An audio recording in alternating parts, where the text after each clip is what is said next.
a diferença entre herança e legado. Herança é o que você deixa para o filho. Legado é o que você deixa no filho. Há muitas pessoas que estão deixando herança, mas não estão deixando legado. Estão deixando bens, apartamentos, casas, carro, dinheiro, mas não estão deixando um legado, uma influência no filho, um princípio no filho, uma forma de viver no filho. Nós temos na Bíblia uma clareza que nós temos uma responsabilidade como pais, e aí quando eu falo pais, eu falo pai e mãe, de não deixar apenas uma herança, deixar um legado. E se não tiver herança, que deixe pelo menos o legado tem que deixar. E às vezes a gente não entende por que o comunismo, essa ideologia toda, luta tanto contra a igreja. É porque nessa ideologia que está sendo apregoada no país inteiro, no mundo inteiro, nessa ideologia eles acreditam que o filho é do Estado. O filho não é seu. Isso tem sido falado abertamente por alguns líderes políticos no Brasil, desses partidos que defendem essa ideologia. O filho é do Estado. Por quê? Porque se o filho é do Estado, ele interrompe a transferência de um legado. Ele interrompe a transferência de princípios de vida, do que é honesto, do que é desonesto, do que é certo, do que é errado, da sexualidade que é certa, da sexualidade que é errada, do que é puro, do que é impuro, do que vale e do que não vale. Então, a interrupção não é da herança, apesar de que eles também querem pegar a herança, né? Eles querem fazer lei para pegar a herança também. Os filhos que não ouvem seus pais hoje, e ouvem essa ideologia mundana, maldita, quando pegar a herança eles vão lembrar da gente. Porque essa ideologia não quer pegar só o legado, quer pegar também a herança. O que você trabalhou a vida inteira para dar algum conforto para o seu filho, para o seu neto, eles querem também pegar.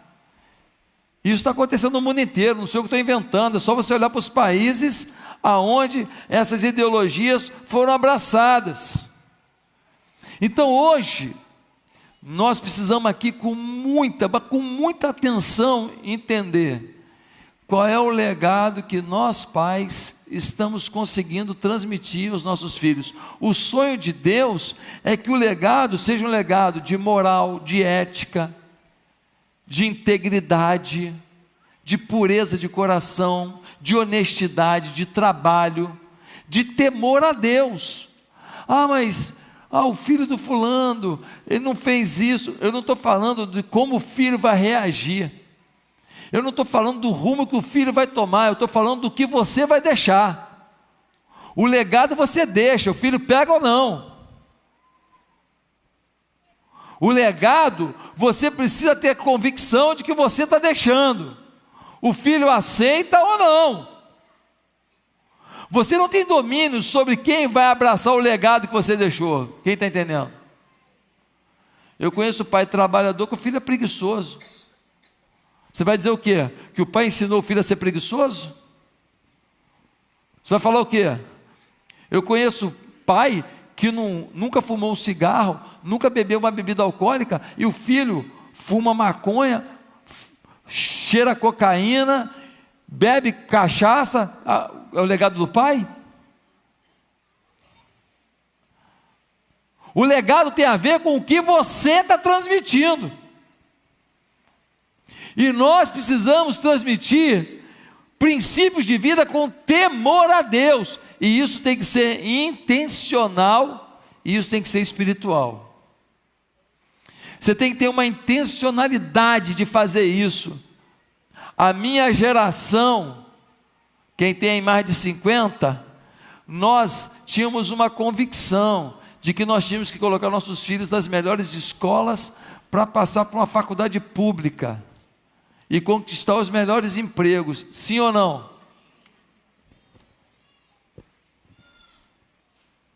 Hoje, vocês que estão aqui não têm direito mais de errar nisso. Hoje, você tem que entender o princípio maior. Como que eu transfiro o meu legado para os meus filhos? E aonde que não será atrapalhado o legado na vida dos meus filhos? A minha pergunta hoje é: quem são os pais que cumprem seus papéis diante de Deus? Primeiro, cumprem seus papéis de pais aqueles que ensinam mais pelo exemplo do que pelo discurso. Já passou o tempo da gente falar bonito, já passou o tempo da gente falar essas frases decoradas,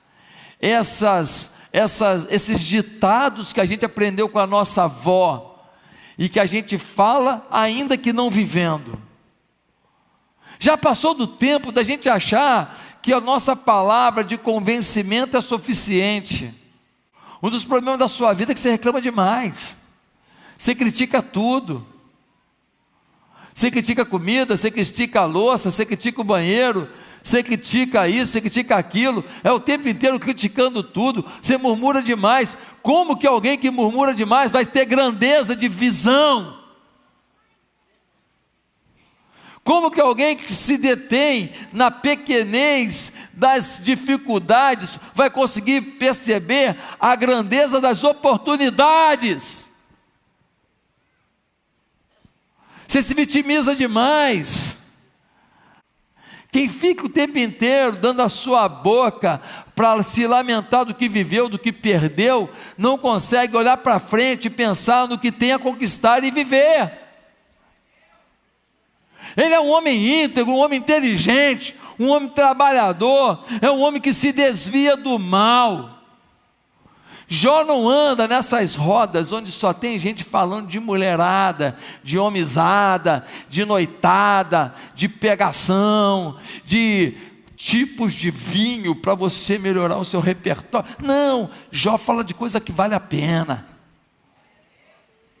Jó não anda com aqueles amigos ricos, de carro maneiro, mas que consegue tudo na propina, consegue tudo na armação. Jó não anda com essa rapaziada. Jó quer crescer financeiramente, ele quer abundância, mas com integridade. Ele não se suja para poder ter o que os outros têm, porque ele sabe que ele tem algo maior, ele tem Deus. Jó se desvia do mal. Jó se desvia dos programas de televisão, Jó se desvia das novelas, Jó se desvia dos filmes, Jó se desvia das músicas, Jó se desvia dos bailes funk, Jó se desvia dos camarotes que o levem a pecar. Meus amados irmãos, o trabalho nos consome, as dificuldades da vida nos tomam, sim ou não? As tarefas da vida nos puxam, sim ou não? E muitas vezes, a gente não consegue compreender exatamente o que o filho está precisando. A gente não consegue compreender o que o filho está falando, o que uma filha está dizendo. A gente não faz por maldade. A gente talvez tenha recebido menos atenção dos nossos pais. Mas cada filho é uma cabeça, cada pessoa é uma forma de expressão e de interpretação da vida. E a gente só vai conseguir fazer a leitura disso se a gente estiver perto. Vocês da nova geração, que tem seus filhos adolescentes para baixo, não tem direito mais de errar nisso. O que a minha geração para cima viveu, vocês não precisam viver, porque vocês estão esclarecidos. Um homem que saía para trabalhar de manhã antigamente e trabalhava o dia inteiro para poder dar o sustento para a família, para dar o pão de cada dia para a família, para pagar a escola dos filhos, e ele chegava em casa, às vezes 7:30 da noite, cansado, todo mundo aplaudia e falava: é um homem honrado, sim ou não? É um homem trabalhador, é um homem íntegro. Mas hoje a gente sabe que se esse homem que chega cansado ainda não conseguir se virar para estar perto dos seus filhos, por melhor que ele seja, ele vai ter problema. Nós precisamos entender que há necessidade de tempo, se não houver priorização de tempo para os filhos, a batalha não será vencida, e o que era antes agora piorou. Antigamente o diabo usava algumas estratégias para prejudicar os nossos filhos. Hoje o diabo conseguiu transformar o Estado em seu aliado, a justiça em seu aliado contra os seus filhos. As decisões que são tomadas o tempo inteiro querem acabar com seus filhos. Eu estive em Vancouver agora, quem me acompanha na rede social viu, quem não me acompanha dá um azar danado. Eu passei por uma rua em Vancouver chamada Hastings. Eu passei por essa rua 5 anos atrás, e eu passei por essa rua de carro, eu falei: nossa, que feio, pessoal drogado, nossa, que horrível. Mas dessa vez eu fui lá a pé, eu fiquei chocado, eu não aguentei, é horrível. Pessoas tomam uma droga agora, tem uma droga nova, que a musculatura ela se contrai, a pessoa fica assim às vezes, ó, meia hora, 1 hora assim, ó. O outro fica balançando, drogado, ele perdeu a coordenação dos seus movimentos. Mulheres novas, com feridas de sífilis na cara, no rosto, o rosto tomado de ferida de sífilis, doenças venéreas, adquiridas por causa da agulha que eles emprestam para o outro. E o pior de tudo, com o apoio do Estado, que dá dinheiro para essa gente viver nessa miséria, e se tiver um cachorrinho ainda ganha mais um dinheirinho, se não me engano mais $200, e eles têm dinheiro para comprar droga, e quando eles compram a droga, a heroína, eles vão na farmácia e falam assim: aplica para mim. A farmácia pega a seringa bonitinha, o Estado, o governo paga para aplicar a heroína nele. Jovens que chegam ali, você vê pela roupa que é jovem de família, mas que está ali, daqui a pouco ele vai vender o tênis, vai vender a calça, vai vender alguma coisa, uma podridão bancada pelo Estado, porque tem que respeitar, porque não sei o que lá, porque a liberação da droga não tem probleminha nenhum. Ei, meu Deus do céu, a ambulância para lá e para cá toda hora,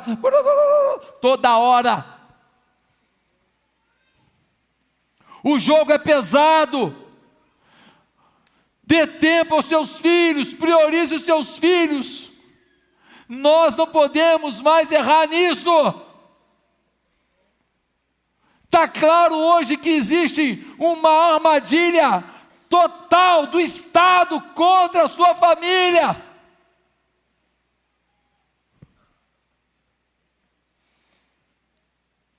Em terceiro lugar, quem são os pais que cumprem o seu papel diante de Deus? Os que lutam antes pela salvação dos filhos do que por qualquer outra coisa. Mas se ele vai ter Deus no coração. Aquela filosofia da minha época, da faculdade federal, se é hoje, se eu tivesse uma oferta para o meu filho, tem uma faculdade em Harvard para ele, uma das maiores faculdades do mundo, e tem uma Oral Roberts da vida, que é uma faculdade cristã, daquela fundamentalista, aquela pesada mesmo. Meu irmão, não tem nem dúvida, vai ser aqui na Oral Roberts. Mas o MIT, o Harvard, vai prejudicar a caminhada de fé do meu filho? Não vale a pena. Na escola, pais, priorizem se é uma escola que não está prejudicando a vida espiritual dos seus filhos. Tem escola católica nessa cidade, e tem igreja, e tem faculdade católica, que deveria ser uma ideologia cristã, que não é. Deveria ser uma caminhada cristã, porque tem uma origem católica, assim como essas universidades que tiveram orientação protestante se perderam. Aqui também instituições católicas se perderam, e lá é apregoado tudo de contra a família, contra a fé e os princípios de Deus. Não vale a pena. Se o seu filho tiver Deus, o resto a gente ensina, mas se não tiver Deus, perdeu o resto, perdeu tudo. Uma mãe falou para mim: pastor, meu filho é maravilhoso, meu filho é bem sucedido, vitorioso, meu filho conquistou isso, conquistou aquilo, um bom filho, bom marido, só falta aceitar Jesus. Falta tudo, vai para o inferno. Se morrer, vai para o inferno. A Bíblia é clara em dizer que existe um destino de céu e inferno para quem entregou a vida a Jesus de verdade. Não é para quem frequenta a igreja, não, é para quem tem intensidade. É interessante que para o diabo as pessoas são intensas, para viver as coisas do mal as pessoas são intensas, para viver na carnalidade são intensas, mas para viver para Jesus as pessoas querem viver uma vidinha que eu cuido de mim a semana inteira, no domingo venho na igreja e está tudo bem. Não está tudo bem, não. Deus quer radicalidade na sua fé. Deus quer te abençoar, te honrar. Deus quer te entregar algo maior, mas Ele quer ver intenção, Ele quer ver intensidade, Ele quer ver radicalidade na sua caminhada. Pode estar vivendo a miséria do mundo, a vagabundagem do mundo, a maldade do mundo, mas se você foi de temor a Deus, se você foi fiel a Deus, se você foi intenso com Deus, está lá. Talvez vai ter que se esborrachar, arrebentar a cara, talvez vai ter que perder um braço, talvez vai ter que perder suas emoções para aprender a valorizar o legado, mas o legado está lá. Quantas famílias que na sexta-feira, não sabiam que aquele tchau, aquele até logo, aquele beijo era o último. E entraram no avião, que eu peguei um mês atrás daquele avião, aquele mesmo modelo de avião, naquela mesma companhia. Eu fui pregar no interior de São Paulo. Quantas pessoas que não sabiam que era o último abraço. Brinca com a vida não. Não brinca com a vida não. Nós não sabemos qual vai ser o último suspiro. Nós não sabemos como vai ser o último eu te amo. Lutam por seus filhos, aqueles que são agradáveis a Deus. Difícil perder seus filhos para o diabo. Difícil é isso. Difícil não é acordar de madrugada para orar como Jó fazia, não. Mas nós não acordamos de madrugada para orar pelos nossos filhos. Nós não entramos em batalha e vigília pelos nossos filhos. Jó fazia isso. Difícil é perder para o diabo, isso é que é difícil. Em quarto lugar, quais são os pais que cumprem seu papel diante de Deus? Os que não desistem de seus filhos. Meus irmãos, imagina para Jó um homem íntegro, correto, um homem de caráter, um homem que Deus se agradava dele, o próprio Deus fala isso. Imagina para ele ver seus filhos enchendo a cara numa festa. É dolorido, sim ou não? Isso prova que filho e filha escolhe seu caminho, sim ou não? Faz sentido? Faz ou não? O cara que mais ama a esposa não tem garantia que o filho dele vai amar a nora. Pastor, pois é, por isso que eu estou em depressão, estou triste, estou acabado, estou arrasado. Ei, você tem que estar de pé, porque você não vai desistir dos seus filhos. Você não vai desistir, nem que eles tenham que passar pelo vale da sombra da morte. Você não vai desistir do seu filho. Você deu um legado, ele não pegou o legado, pastor, eu nem dei o legado, mas você tem um legado que está sendo dado hoje. Você errou no passado, mas você está aqui, então agora eles têm uma nova fonte de legado, e você está passando isso com amor, com respeito, com autoridade, mas você sabe muito bem que vai ter filho que você vai falar, e vai falar assim, pai, obrigado que você falou isso, e vai ter filho que você vai falar, e vai falar o quê? Não quero te ouvir. Sim ou não? Faz sentido? Algum pai já passou por isso aqui? Tem um filho que quando você der uma exortação, ele vai acreditar e vai entender, se eu não seguir o que meu pai e minha mãe estão falando, eu vou dançar. E ele vai falar, não, deixa eu mudar o rumo. Vai ter filho que você vai falar com todas as letras. Ele vai falar assim, você é conservador. Sim ou não? Ele vai preferir ouvir uma pessoa que nunca pegou ele no colo, que nunca lavou aquele traseiro dele, que nunca deu uma papinha na boca, que nunca levou chorando para o médico e falou para o médico assim, toma aqui doutor, cuida do meu filho, e para Deus você falou, sabe o quê? Senhor, tira a dor dele e passa para mim, mas cura meu filho. Difícil um pai e uma mãe que não teve esse sentimento aqui, mas o filho desgraçado não entende. Acredita no maconheiro do professor. Nem todo professor é maconheiro, tá? Estou falando o que é.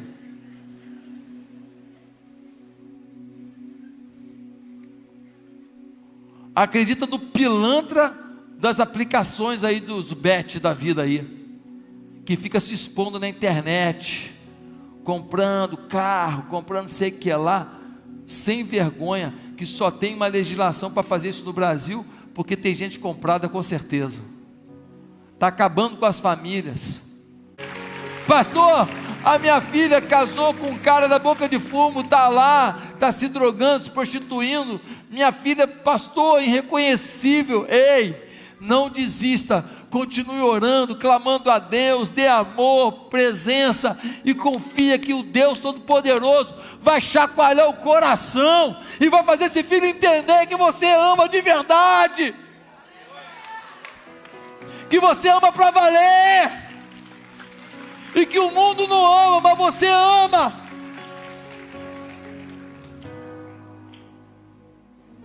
Jó não desistia, acordava de madrugada, queria purificar os filhos, levantava um holocausto para cada filho, eram 10 holocaustos, um para cada filho, dizendo, Deus, tem misericórdia do meu filho, eu não vou desistir, os banquetes deles não vão roubar o legado que eu deixei. Em último lugar, quem é o pai que é aprovado por Deus no seu papel, é o que confia no Senhor, independente do momento de seu filho. Pastor, meu filho está vivendo uma sexualidade errada, meu filho está vivendo num caminho errado, meu filho está andando com gente errada, meu filho está falando coisa errada, meu filho é ateu, meu filho não quer saber de nada. Ei, o Jó continuava fazendo o que tinha que fazer, sabe por quê? Porque ele confiava que o legado dele uma hora ia transformar esses filhos. Pecado só pode trazer dor. O filho ia voltar, e um dia o filho voltou. Ei, não pare seus sonhos, seus projetos, não pare sua caminhada. Você tem que confiar, o seu filho vai voltar, a sua filha vai voltar, o Deus Todo-Poderoso vai agir sobre a vida desse que você ama tanto. Quem confia nisso, amém? Talvez você diga, pastor, eu preciso ver essa vida mais íntima de Deus, eu preciso dessa vida de maior fé em Deus, eu preciso ter um legado maior, uma intensidade maior na minha caminhada com Deus.